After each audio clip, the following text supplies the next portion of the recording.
앞서도 잠깐 이름이 나왔는데요. 국민의힘 당권 경쟁에서 이준석 전 최고위원의 돌풍이 계속되고 있습니다. 컷오프 이후 첫 여론조사에서도 다른 후보들과 큰 격차를 벌이면서 1위를 차지한 건데요. 2, 3위를 달리고 있는 나경원 전 의원과 주호영 의원의 견제도 점점 더 거세지고 있습니다. 관련 내용을 박준우 반장이 정리했습니다.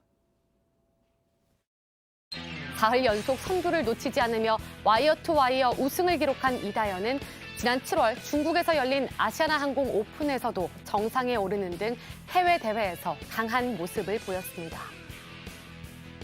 지난 2019년 말 프로골퍼 이다현 선수가 KLPGA 투어에서 우승을 차지했다는 소식인데요. 굳이 이다현 선수의 우승 이야기를 다시 끄집어낸 건 바로 이 와이어 투 와이어 우승이기 때문입니다.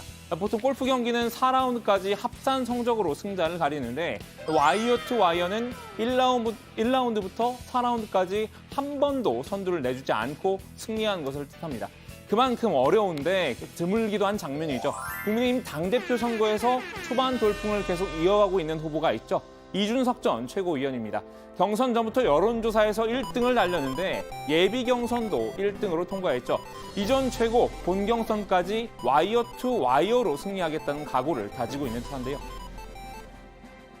대표 당선 가능성. 이건 솔직하게 객관적으로 몇 퍼센트 보세요? 저는 반반은 넘어섰다 이렇게 봅니다. 지금 상황에서. 예비 경선 이후 진행된 여론조사를 보면요. 이 전 최고 40% 이상의 지지율을 얻었습니다. 다른 후보들을 큰 격차로 따돌렸는데요. 나경원 전 의원이 19.5%, 주호영 의원이 7.2%로 뒤이었죠. 국민의힘 선거관리위원회가 본 경선에서도 역선택 방지 조항을 적용하기로 결정했다는 소식 지난주에 전해드렸는데요. 일반 시민 여론조사에 저렇게 국민의힘 지지층과 무당층으로 한정해서 조사를 한 겁니다. 이 룰을 적용한 조사 결과도 살펴봤습니다.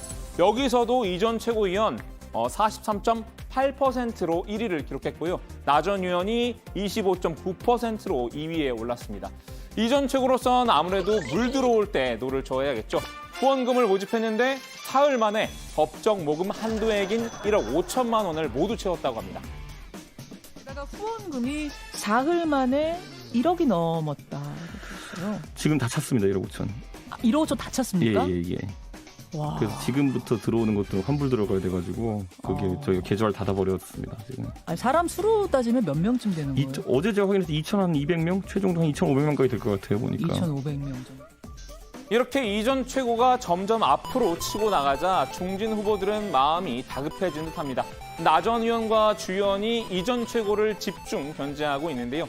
나 전 의원이 판단한 이 전 최고의 가장 약한 고리는 역시 개파인 모양입니다. 예비 경선 전부터 이 전 최고와 유승민계라서 대선 경선을 공정하게 관리하기 어렵다는 점을 꾸준히 지적해오고 있죠. 나 전 의원은 오늘도 개파 문제를 언급했습니다. 어떤 통합의 그림을 보면 결국 유승민 후보만 진짜 우리 국민의힘 경선 열차에 태우고 그냥 떠나는 거 아닌가.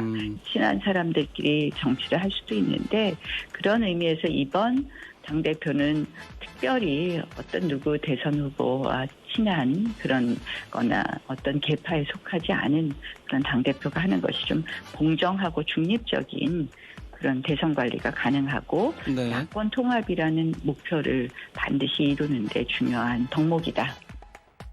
주 의원도 나 전 의원과 이 전 최고를 함께 협동하고 있습니다. 주 의원의 공략 포인트는 경험치입니다. 이 전 최고의 경험 부족을 지적하고 있는데요. 이 과정에서 애꿎게 소환된 사람이 있죠. 총선 결과에 대해 책임을 지고 모든 당직을 내려놓겠습니다. 일선에서 물러나 국민의 마음을 헤아리고 국가와 국민을 위해 저의 역할이 무엇인지 성찰하도록 하겠습니다. 황교안 전 대표가 지난해 21대 총선에서 참패한 뒤 당대표에서 물러난 장면입니다. 주 의원은 황 전 대표와 이 전 최고위원의 공통점을 하나 집었는데요. 이겨본 경험이 없는 원외 인사란 점입니다. 이번 당대표는 정권 교체의 최적임져야 합니다.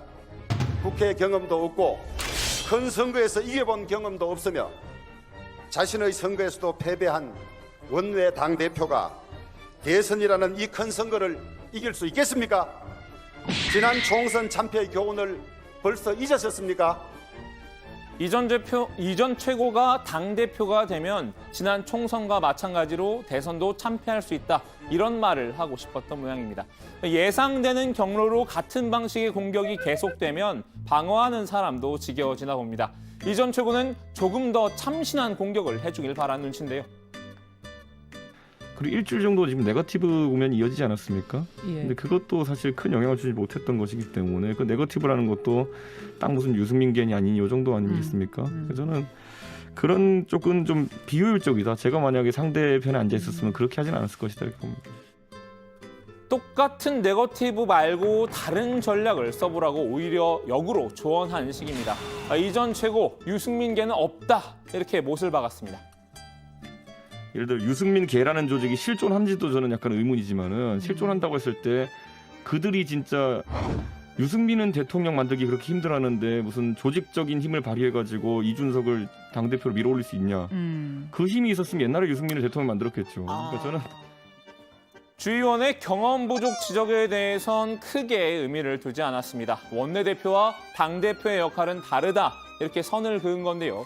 원내대표는 원내 경험이 중요하지만 당대표는 당의 비전과 미래를 제시하는 것이라 원내 경험과 크게 상관없다고 말이죠. 이제 당 안팎에서는 이전 최고의 와이어 투 와이어를 제재하려면 나주연합밖에 없다는 관측도 제기되고 있습니다. 자, 나주연합, 나경원과 조영 두 사람의 단일화를 말합니다. 갑자기 떠오른 무술 신동을 이기기 위해 산전수전 다 겪은 고수 두 명이 손을 맞잡는다. 이런 시나리오인데요. 과연 가능성은 얼마나 있을까요? 특별히 논의되는 것은 없다는 말씀을 드립니다. 그런 논의가 전혀 없습니다. 주 의원은 사실 완주 의지가 강한 것 같습니다. 이전 최고뿐만 아니라 나 전 의원과도 대립각을 세우고 있기 때문인데요. 나 전 의원이 말한 용광로를 만들 사람은 자신이다라고 강조했죠. 그러나 짬뽕, 짜장면으로 나누는 이분법적인 사고로는 결코 제대로 된 통합을 이루어낼 수 없습니다. 중도를 허황된 것이라고 믿는 후보 용광로에 무엇이 담기겠습니까? 저 주호영은 이념, 세대, 지역의 모든 것을 녹여내는 거대한 용광로를 만들겠습니다.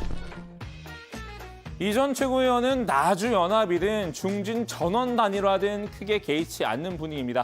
단일화가 꼭 시너지 효과를 내는 건 아니라는 거죠. 그거는 굉장히 민망한 결과가 나올 수도 있다. 민망한 결과가 나올 예, 수도 저는 있다. 그런 생각을 하고 단일화해가지고 1+1이 1.5도 안 나오는 경우가 굉장히 많습니다. 예, 그렇기 때문에 저는 뭐 그걸 중진분들이 모르고 단일화에 시도하시는 건 아닐 것이고요. 자고로 승부는 마지막까지 가봐야 알 수 있는 법이니까요. 영선 돌풍에 맞선 중진들, 앞으로 어떤 전술을 구사할지 궁금해집니다. 오늘 야당 발제 정리합니다. 이준석, 영선 돌풍 계속, 나주연합 대항 맞들까?